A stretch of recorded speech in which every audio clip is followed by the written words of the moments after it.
O Evangelho segundo São João. Naquele tempo, disse Jesus a seus discípulos: Se alguém me ama, guardará a minha palavra. E meu Pai o amará, e viremos a ele, e nele faremos morada. Quem não me ama, não guarda as minhas palavras. A palavra que ouvis não é doutrina minha, mas de meu Pai, que me enviou. Estas coisas vos tenho dito, permanecendo convosco. Mas o Consolador, o Espírito Santo que o Pai há de enviar em meu nome, vos ensinará tudo, e vos fará lembrar de tudo quanto vos tenho dito. A paz vos deixo, a minha paz vos dou. Não vou-la dou como o mundo vou-la dá. Não se turbe o vosso coração, nem se assuste. Ouvistes o que eu vos disse. Vou e volto a vós. Se me amasseis, certamente vos alegraríeis de eu ir para o Pai, porque o Pai é maior do que eu. Eu vos disse agora, antes que isto suceda, para que quando acontecer tenhais fé. Já não falarei muito convosco, porque vem o príncipe deste mundo. Em mim não terá parte alguma. Mas é para que o mundo conheça que amo o Pai, e que faço assim como o Pai me ordenou. Ave Maria, cheia de graça, o Senhor é convosco. Bendita sois vós entre as mulheres, e bendito é o fruto de vosso ventre, Jesus. Santa Maria, Mãe de Deus, rogai por nós, pecadores, agora e na hora de nossa morte. Amém. Louvado seja nosso Senhor Jesus Cristo. Para sempre seja louvado nossa Mãe Maria Santíssima. Em nome do Padre, do Filho e do Espírito Santo. Amém. Podem sentar-se. E a leitura foi do Atos dos Apóstolos. Quando chegou o dia de Pentecostes, estavam todos os discípulos reunidos no mesmo lugar. De repente veio do céu um ruído, como de vento que soprava impetuoso, e encheu toda a casa, onde estavam sentados, e apareceram-lhes destacadas línguas como os que de fogo, pousando sobre cada um deles. Ficaram todos cheios do Espírito Santo, e começaram a falar em várias línguas, conforme o Espírito Santo os impelia a se exprimirem. Havia então em Jerusalém judeus, homens religiosos, que aí habitavam de todas as nações que existem sob o céu. Ouvindo-se este ruído, ajuntou-se muita gente, e ficaram todos assustados, porque cada um os ouvia falar em sua própria língua. E todos pasmavam e se maravilhavam, dizendo: Porventura não são galileus todos estes que estão falando? Como é que os ouvimos falar em nossa língua materna? Nós, partos, medos, elamitas, e os que habitam a Mesopotâmia, a Judeia e a Capadócia, o Ponto e a Ásia, a Frígia e a Panfilha, o Egito e várias partes da Líbia, próximas de Cirene, e os vindos de Roma, tanto judeus como prosélitos, cretenses e árabes, os ouvimos pronunciar em nossa língua as grandezas de Deus. Hoje nós estamos na festa de Pentecostes. Pentecostes quer dizer 50 dias. 50 dias após a Páscoa, os judeus voltavam a se reunir. 50 dias após a Páscoa, foi dada a lei sobre o Monte Sinai. E ali os judeus receberam de fato toda aquela lei que estava sobre seus olhos o tempo todo. E que muitas vezes os judeus eram obrigados a colocar sobre a sua testa e sobre o seu braço algumas faixas contendo esta mesma lei, para que a pudessem carregar em todo momento, e lembrar-se dela em toda parte. Eis que agora, o Novo Testamento também, 50 dias depois da Páscoa, não da Páscoa figurativa, não da Páscoa em figura, mas da Páscoa verdadeira, nos é outorgada novamente a lei. Não mais sobre pedras, mas sobre nós. Não mais sobre o monte escondido, isolado sobre todos, mas perante todas as pessoas e em todos os lugares, e principalmente não mais para um povo somente, mas para todos aqueles que querem seguir a Deus.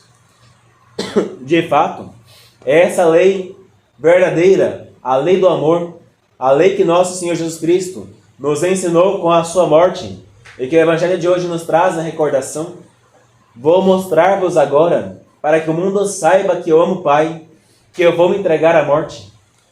Mas para que eu me entregarei à morte, para que o Paráclito, para que o Espírito Santo venha sobre vós. De fato, nestes tempos em que nós estamos, o Espírito Santo divino, aquele que procede do Pai e do Filho, não vem mais a nós com todas aquelas aparências. Muitas vezes, os dons extraordinários nós não recebemos.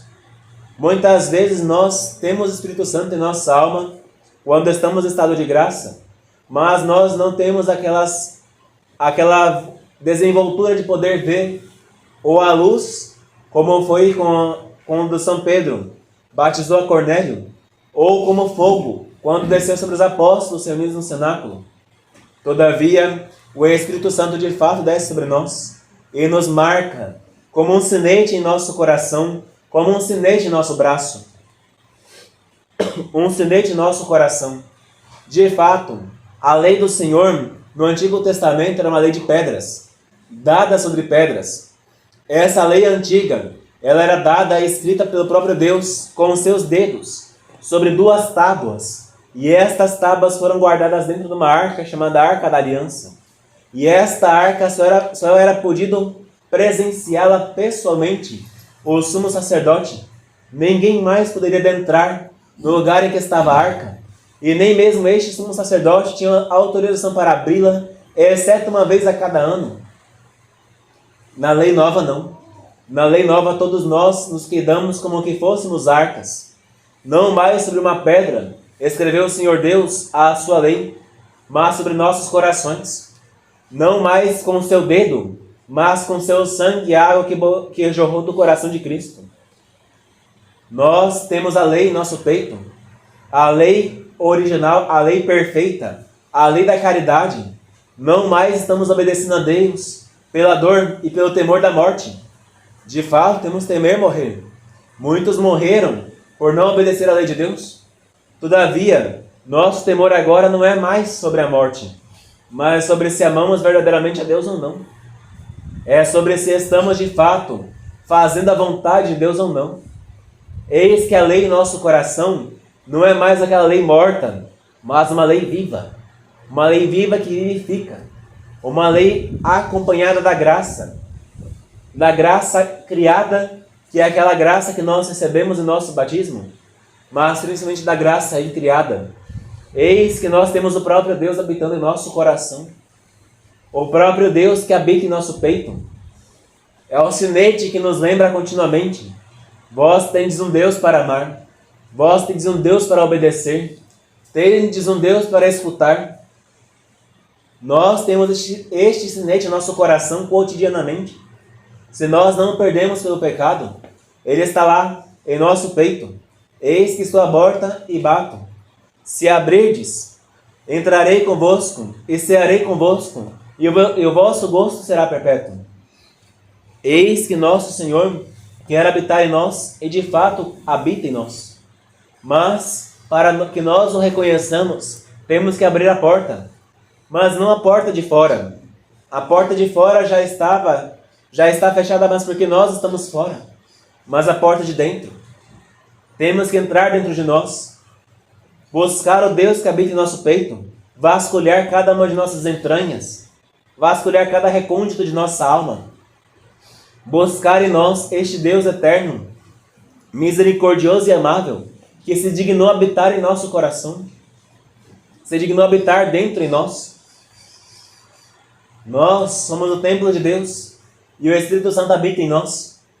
Por isso que nós, nestes tempos em que nós estamos, temos que preservar continuamente essa graça incriada em nosso peito. Não é trabalho fácil. O mundo nos levanta, ao redor de nós várias contendas. O demônio nos urge, querendo, como leão que ruge, buscando a quem devorar.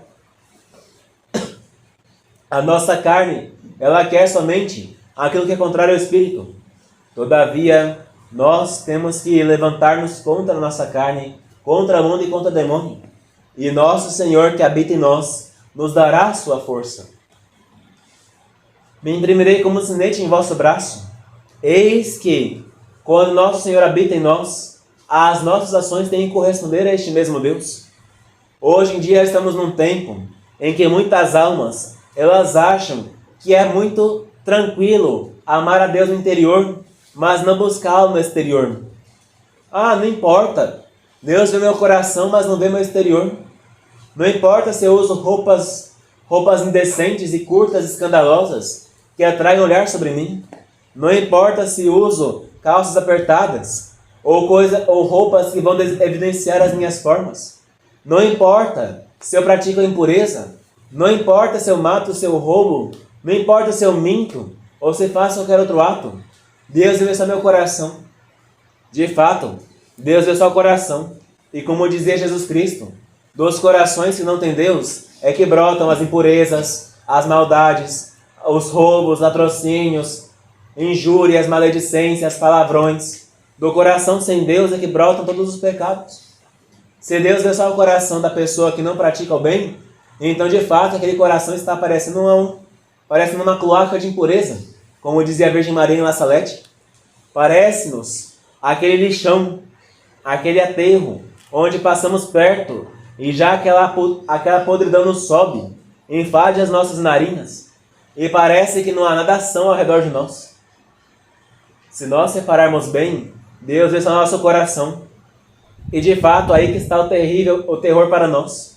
Se Deus vê nosso coração, vê toda a maldade incrustada nele, vê todo o nosso bem que nós fazemos, mas que nós colocamos ali aquela pontinha de orgulho, vê as nossas impurezas que fazemos escondidos no quarto e que julgamos que ninguém vê.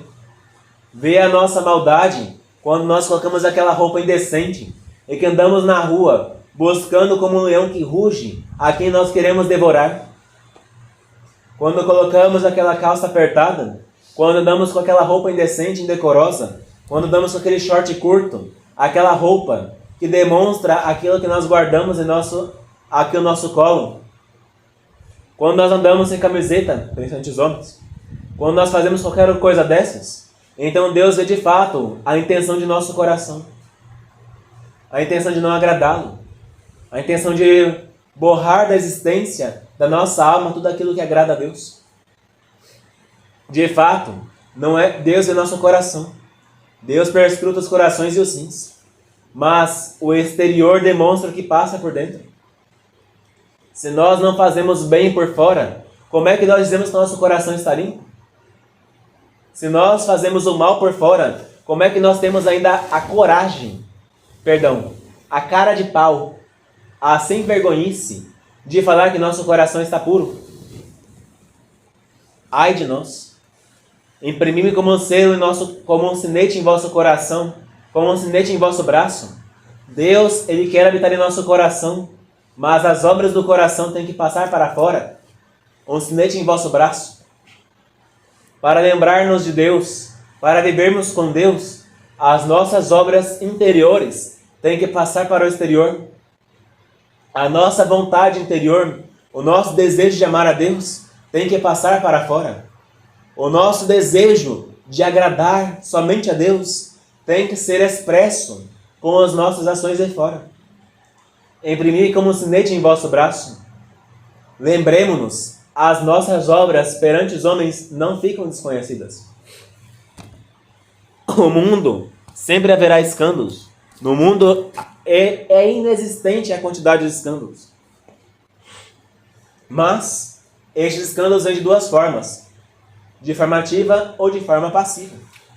Quando nós fazemos o ato ruim, as pessoas veem. Não pensem que elas não veem. Não pensem que não sabem. Atos ruins todos veem. Estampado em nossa testa, estampado em nosso braço. Todos reparam e todos falam. Mas se nós fazemos o bem, se o sinete de nosso braço sempre está batendo, sempre está dando um bom exemplo, se o sinete de nosso coração sempre está ali vivificando, dando sinais de nosso amor para com Deus, o mundo ainda assim se escandalizará. O mundo assim ainda estará contra nós. Nosso Senhor que só fez o bem, acaso não foi crucificado? Não esperemos nós, que somos soldados de Cristo, outro tratamento do que o de nosso Senhor. Por isso, o sino de nosso braço nunca pare de bater. O sino de nosso coração jamais esmoreça, mas antes bata com mais força, sinalize com mais força, mesmo com toda a contrariedade, mesmo que vós me odiais primeiro a Cristo, a quem estou pregando com as minhas ações. Por isso eu vos digo, não importa o que fizerdes contra mim, ainda assim meus atos são para com Deus, e meu amor para com Deus não importa o que vós pensais. Por isso, o selo de nosso coração esteja sempre vivo, marcado com a letra de sangue de nosso Senhor, Jesus, Maria e José, e o selo de nosso braço esteja vivo. Eis que estou fazendo todas as minhas ações, todos os meus atos somente para Deus. Ave Maria Puríssima. Ave Maria, cheia de graça, o Senhor é convosco. Bendita sois vós entre as mulheres, e bendito é o fruto de vosso ventre, Jesus. Santa Maria, Mãe de Deus, rogai por nós, pecadores, agora e na hora de nossa morte. Amém. Em nome do Padre, do Filho e do Espírito Santo. Amém.